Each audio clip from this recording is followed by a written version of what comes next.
Yo, what is up guys? Skiddy Fishing here, and today I'm excited to fish a round 2 with the Kakoro 400 and 320 prototype. What do you mean by round 2, you might be thinking? Well, I have a full video. You can click the link on the upper right hand corner of your screen, and that is the very first video where I fished the Kakoro series. It's, to my knowledge, the only video that actually features the 320, 360, 400, and the Ragnarok all in the same video. And that's kind of what that whole video was about, right? Was getting them kind of side by side, comparing them, and maybe seeing which ones I liked, and maybe answering some questions that people had. The downside to that video is that I left with more questions than answers. Just a quick summary in case you don't want to watch the 40-minute video. Ultimately, I was a little bit bummed on a selfish level that I didn't get the versatility that I was hoping for on these rods. When I say versatility, I kind of wanted like an all-around casting experience. I could cast beads, I could cast dry flies, kabari, kind of all equal to each other. And that's not what I got with these rods. What I got was more or less a true tenkara experience type rod. If you look at the definition of tenkara, a high mountain stream, you know, kabari manipulation, light level line, light fly or light tippet, and small creek trout, that's exactly what these rods were built for. At least that's what I concluded at the last video. So why don't I have the 360? Well, I don't want to give you another 1 hour video, so I'm gonna fish that one by itself and kind of get like a final opinion on that. But as far as the prototypes go, I believe that this is a much better experience that I'm about to get compared to the first creek. They're both about equal in size, meaning like width. The volume of this is a lot less than the first creek that I fished because, man, it was ripping and roaring thanks to some storms. And also there was a mixed bag of really large fish and really small fish. That's kind of more or less the same here, but I could do it probably easier in a lower flow stream. And let's see if my final opinions on these Kakoro rods remain the same as they did in the first video. Let's see what we can catch. All right guys, car's right there and stream's right in front. In some ways I didn't want to fish here. The creek that I was really going to go to, the gate's closed, so it is what it is there. But looks like some potentially good holding water. See some soft pockets. It's very possible that the brown trout might be spawning. We've got brown trout and Colorado River cutthroats here, so we're gonna keep an eye on that. I say it lightly because I believe I'm ethical enough to intentionally not fish spawning fish on purpose. So if I felt like the chances were super high, I would have not come here to begin with.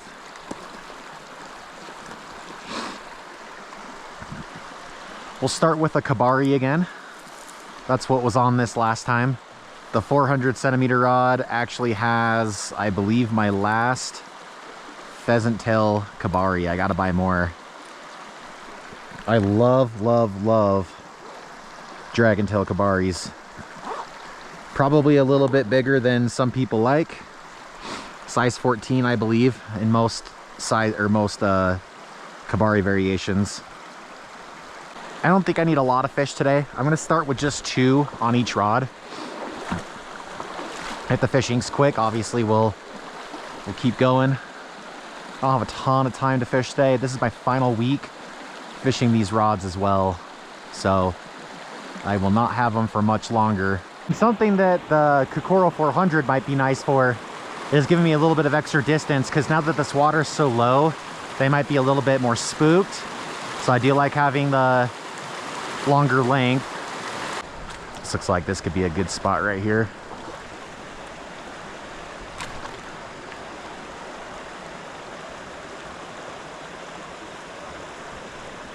Yep, got one. Yes, that felt good. See, I didn't feel that. I saw him. That's a brown. Nope, that's a cutthroat. Oh, he feels barely hooked. There we go. Come on. a Colorado River cutthroat. Yes. Yeah, come on. It's a good one. Oh. Almost didn't get him in. I don't want to lose him. It's barbless, the Kabari is. Oh, guys. Look at that. Oh. He's got orange under him. Or red, like a Colorado should. All right, guys. Well, get a load of this. Boom. Get our hands wet here. Beautiful fish. Still fairly large for the Kakoro 400, but cutthroat, man, they don't fight the same. That's perfect. This is lining up a little bit with what I was expecting. I think the browns have pushed up. The cutthroats are now down where the browns would normally be. But first fish, let's get one more in Ragnarok. We'll change over to the 320. We'll kind of see what where we're at from there. I once fished this pool and it took me like 30 casts to catch something. It was way higher. I just had to cast into it to figure out where the flow was going to take my fly. A lot of different currents going on here. Oh, that was a bump.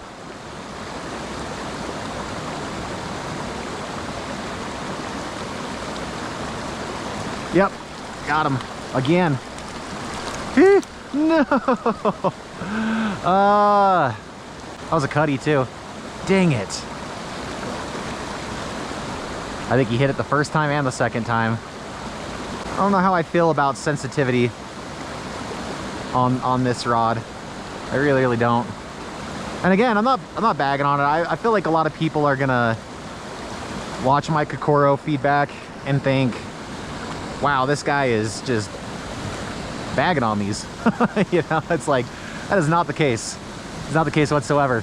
One thing I'd like to clarify, and oh yeah. Let's go. Hang on, guys. Got to focus up here. Another cutthroat.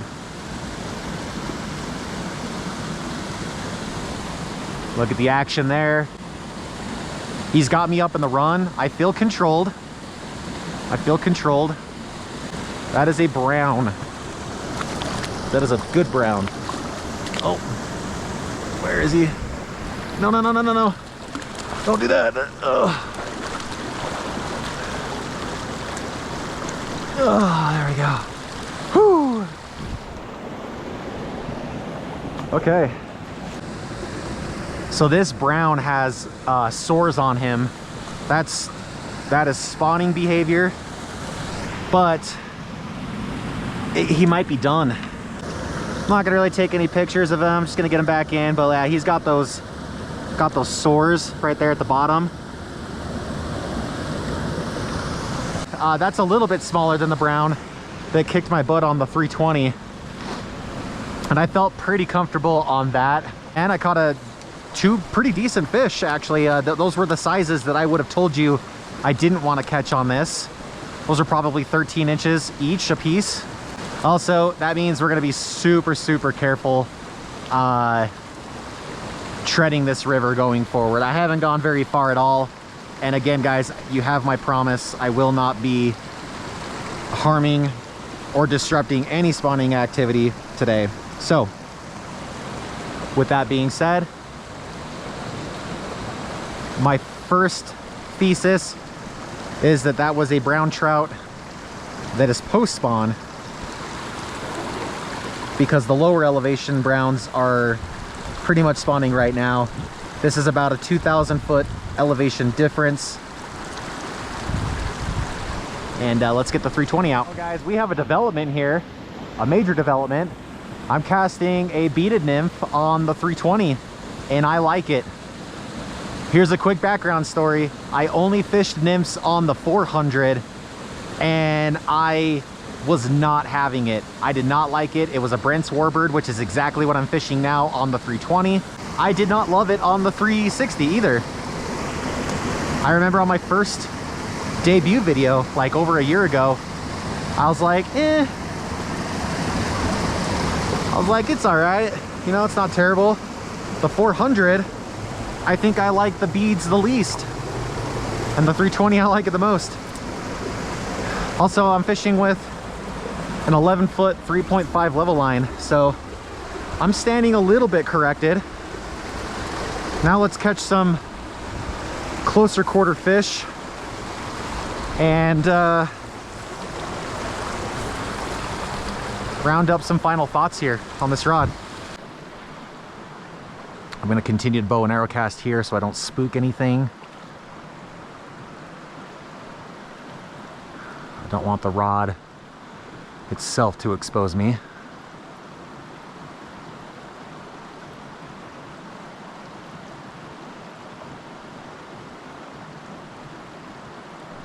Gotcha. That a little cutty? I think it's a little cutty.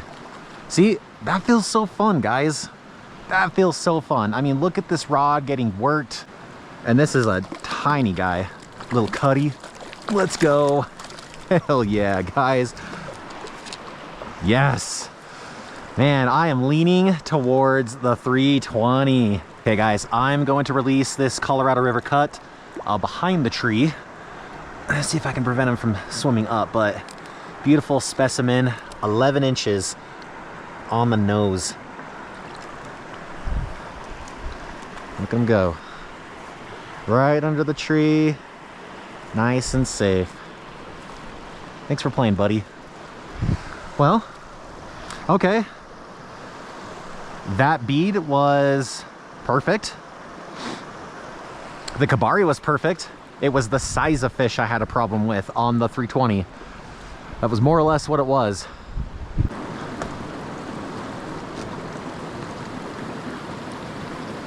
Okay.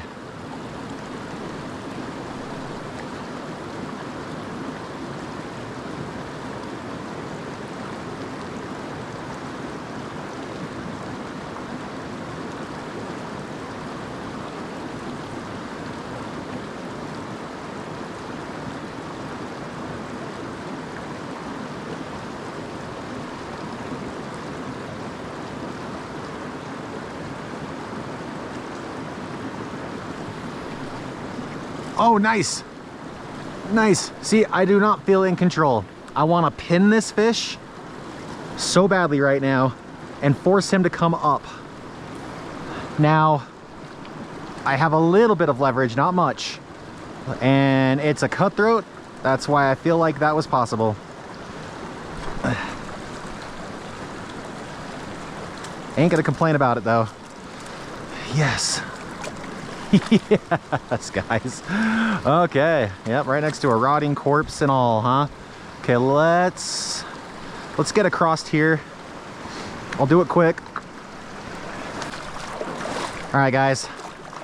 Friendly reminder, cutthroat do not spawn in autumn. They spawn in spring, so therefore it's really, really good and positive to see these cutthroat where I'm at, because it's fitting the theory that the browns moved up.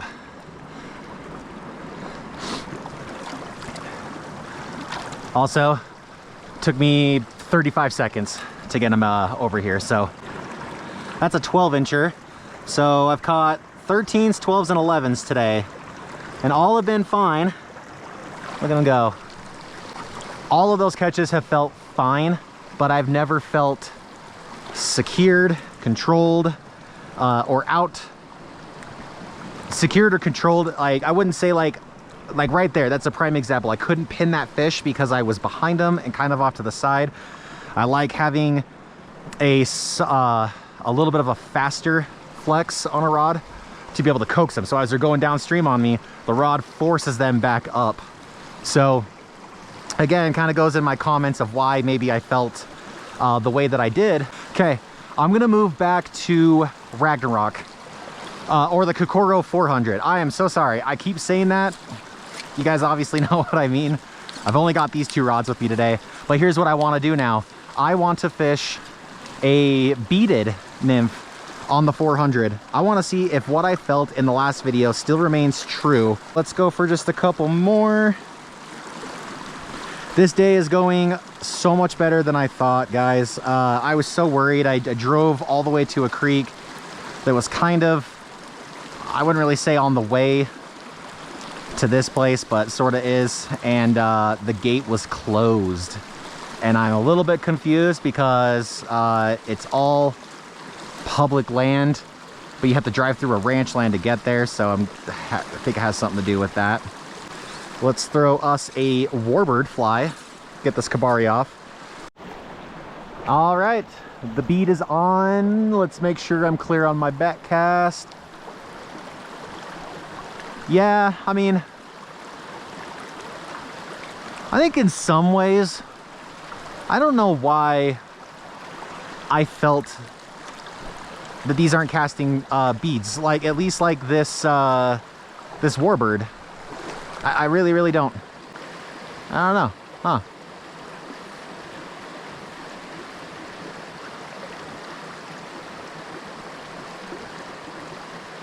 I don't know, seems fine to me. I'm standing a little bit corrected.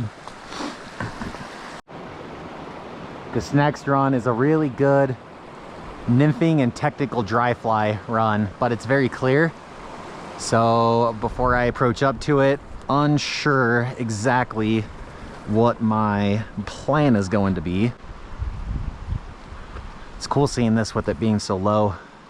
There was one time where I actually had a little cutthroat caught, and a huge one came out trying to eat it, and I felt like, man, there must be something down there that they can cling to. It's like I can see. I just think there's just some good food down there, maybe.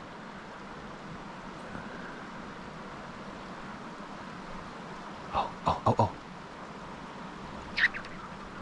Got him, got him. Oh, I didn't see him take it originally. Okay, I feel like for the first time I have a fish pinned where I want him. It is a cutthroat. See him trying to run and he can't. There is also quite a bit of fish in that run. So here's what I'm gonna do. I'm gonna try my best to come back down from underneath.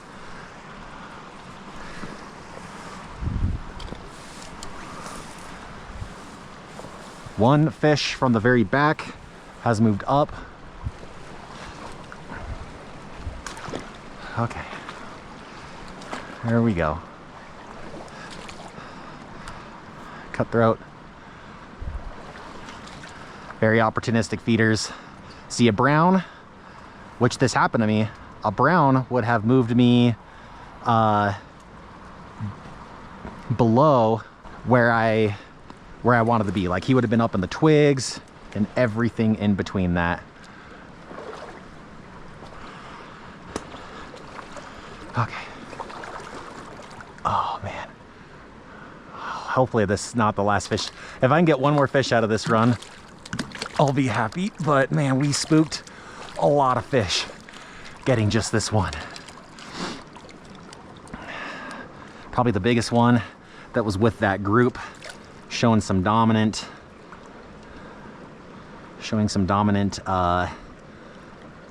aggression, like he ruled the pool.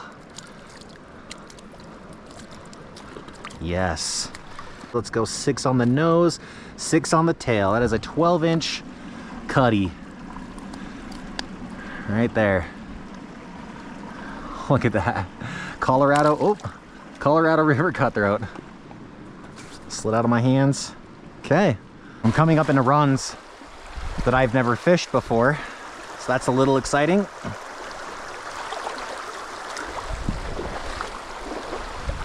Oh man, here is a tight window test for the Kakoro 320. Yes! Dude. Oh no! Ah! Had my net out and everything. All right, come on, last fish, let's go. So I've been fishing this run. I had to delete some clips because my SD card's full. I think I see a fish right up at the top of this. And what I said before this video started was, can I coax a fish out of here? And the answer is not yet. Not yet. Oh boy, did I see you. All right. No, no, no. No, no, no. Ah, shoot. Okay. All right. That is, guys, I'm telling you, that's 5-5. That is so 5-5.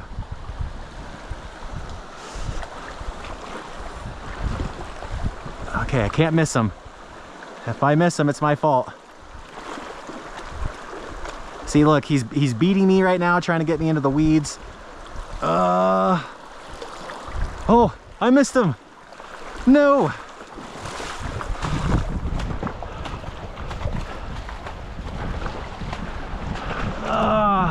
No, no, no, no. Nope, not there. Not there. That is a fight. Oh, shoot. Oh, shoot. Oh, no way. Oh my gosh, dude. No way this is happening right now. No way.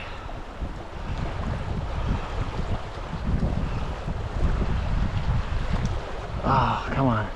Come on. Come on. Oh, holy. Whew. Oh my gosh, guys. Let me just tell you something. That was so fun until it wasn't. Oh my gosh.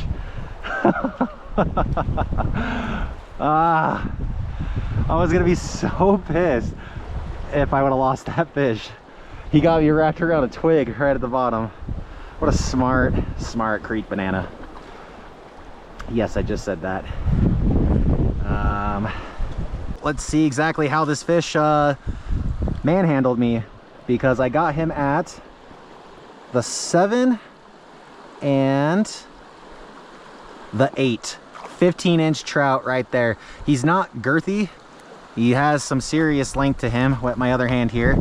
Look at that. That's on the Kakoro 320. So I'm showing you guys it is absolutely possible, but I would not do it on purpose every single time. I should have walked him up and put him back in that run. Oh man. Okay, well, that's the last fish, so let's get our final thoughts here, and we'll head out. All right, guys, I found a nice little picnic table, so I'm gonna kind of talk about my final thoughts here on the Kokoro 320 and 400. I decided not to mix the 360 in here again. I didn't want to make another like 40-minute video. What I'm gonna do for that rod is do a separate outing and try to make like a final decision on how I feel about that one, because I went from expressing that it was the best rod I've ever fished to just like I can't even pick it up. And I feel like this is a bit of a redemption story for these Kokoros.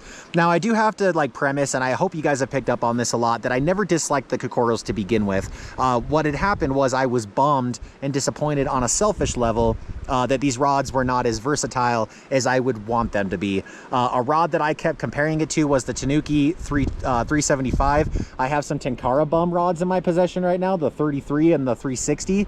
And more or less, I feel like that's kind of what I was hoping for, you know?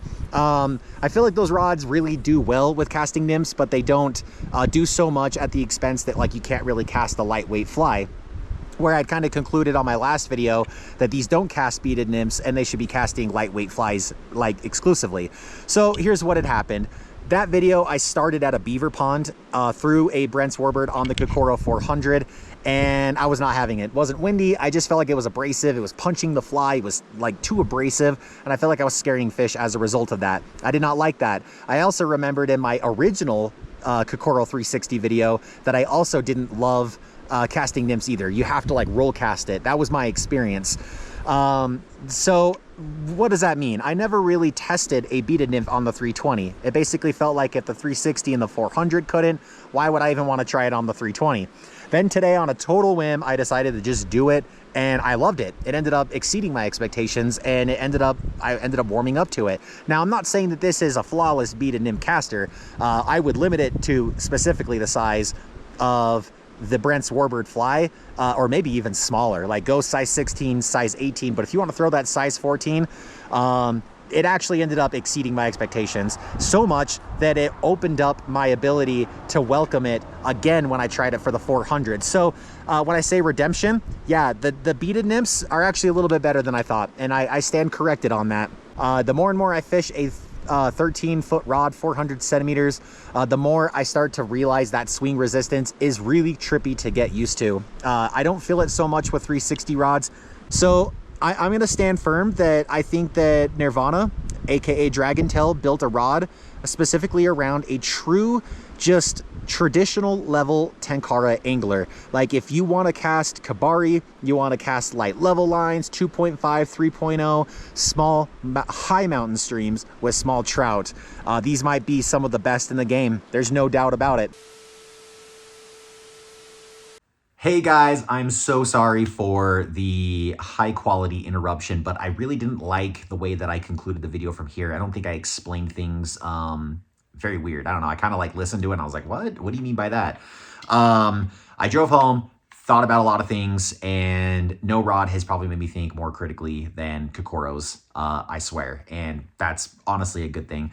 First and foremost, I should not be making blanket statements like these rods will not cast nymphs, because I am a firm believer that all tenkara rods can do like all things. Whether they're built for it is different, right? Like my tolerance on like what feels good and what doesn't feel good on casting is totally different than you or someone else, right? So I shouldn't just say like, oh, this rod can't cast beads and you shouldn't buy it for beads. Like, I proved myself wrong there, and I'm sure there's a handful of people that will continue to prove me wrong going forward. So that's something I'm going to learn, I'm growing as a content creator, especially from the review side. So I've never really felt like I was a true hardcore reviewer, but I got my hands on these rods and they made me think, and I shared a lot of very raw thoughts with you guys in those videos. So they will definitely cast beads. Would I choose them for an everyday nymphing rod? Absolutely not. But if I find myself in situations where I have to do a little bit of this, a little bit of that, absolutely. Also too, fear not on the large fish. I think I've proven that you can land large fish on this. I've caught up to 17-inch fish within browns and cutthroat. So one thing I would like to note is, your ability to land big fish is going to be completely subjective based on your experience level, the type of water you're fishing, the personality of that fish, etc., etc. So, did I ever feel like these rods were going to break? No, I was just getting pissed every time I lost big fish. So I think there is a quality to them. I think you're going to be pushing like 20+ inch fish and really stressing those blinks before you start snapping things. But never once did it cross my mind. I really, truly believe that. When it came to rod actions, and I kind of talked a little bit about, especially on the 360, I kept mentioning, well, this is a 5.5. Well, this is a 5.5. Okay, well, let me just taper back and adjust this just a smidge. 6.4, like the softest that a 6.4 gets. Because, when I think full flex rod, I'm thinking ice wing, and this isn't even close to that. But there is a influence that trout will put on this rod, meaning like, the RFI data, I totally believe is right, but it's hard to take CCS and the horsepower of a trout running up and down a stream and like measure that together. So I believe that taking a bag of pennies and draping it off the Lillian will tell you one thing, but this rod will flex beyond that just a little bit, especially on a hard tugging fish. Also, I am not an idiot. I am a bad net man. Don't ever put a net in my hand and say, please net that fish for me, because I will screw you over every time. I've done that to my brother Colton. My hand-eye coordination isn't perfect, and there were some situations that I completely missed the fish in the net. Specifically in this video, it's probably almost every fish. And therefore, I put myself in a much harder position to land the fish because of that. So I'm not a hand liner. I'm never going to be. I'm not open to it. I will do it periodically on my channel, but it's not a practice I want to do. I have no interest in it. But beyond that, I did put myself in some challenging positions because I failed to net the fish. So that's not the rod's fault. That's my fault. Lastly, Ragnarok versus Kakoro 400. I've never had a quality control issue with a DRAGONtail rod except for the Ragnarok. I've had the third blink break on me about 4 times. The third blink from the top. I think it was the third, maybe it was the fourth, but it's to the point now where like I have that blank with me at all times, like instead of a tip. And I've never hated the rod because of that. Like if I hated it, I would have sold it. And so it was good enough for me to be like, okay, well, I would just have that blank, and if I need it, I need it, and I'll have it, right? So I think that's the difference maker right there. I think I told myself maybe I wouldn't buy the Kokoro 400 because I have the Ragnarok, but after stressing like 17-inch cutthroat on this rod, and it never really crossed my mind that a blink would break, I think I would probably forfeit the Ragnarok and maybe choose the Kokoro over it for that reason. Again, I think that, you know, they're both of a good caliber and quality. You know, I do think that there are some things that the Ragnarok might be slightly better for, but I don't know if they're really just massive night and day differences from each other. But that quality issue would be a reason why I would pick the Kokoro 400. So anyway, guys, I'm learning a lot here. Yes, I do love fast action rods, but that doesn't mean I want 30 fast action rods in my collection. There should be niche rods. And I do believe that the Kakoro lineup is a true, just traditional tenkara rod that's made for traditional tenkara feel. Whether you use it for that or use it for something else is more power to you. It's a free country after all, so don't just go off of my opinion. Lastly, I'll say this. These rods are now going to the next content creator. They might go around to a few people before they are released to the public as a purchasable product. So, challenge yourself to watch other content creators. You know, see what oppositions they have to me, see what like-minded thoughts they have to me. But ultimately, at the end of the day, guys, it really just comes down to this. You have to have these in your hands, and you have to fish them, and you have to get to know their personality. Meaning that if I had these for another 6 months, I might have a totally different opinion on them. Meaning that I might love them more, might love them less. I have no idea. You just have to have them for that time. You have to put the work into it. And I actually thank Keegan for making that comment. We've been talking a lot about the Kakoro rods, and I actually know that mostly Tenkara YouTube channel is getting these next. So support them, watch it. Thank you guys so much for supporting my channel, my thoughts. Let's talk about it openly. Let's engage in the comments. Let me know what you guys are thinking going into this. I've talked to several people that are like, I just pre-ordered all 3 of them. That's super awesome. Congratulations, Brent, on amazing products. I think personally, if you ever make a 7.3 action in the future, I'm a buyer. I totally am. I have enough of these, you know, softer rods in my collection to skip it this time around. But, you know, I'm also holding out for that Mizuchi V2 maybe. I don't know why I want one so bad, but I just saw Hydra V2 and I'm assuming there's some hope there. But a lighter weight Mizuchi would be freaking sick. So anyway, you guys rock. Love you to death. We'll see you on the next adventure. Tight lines, everyone.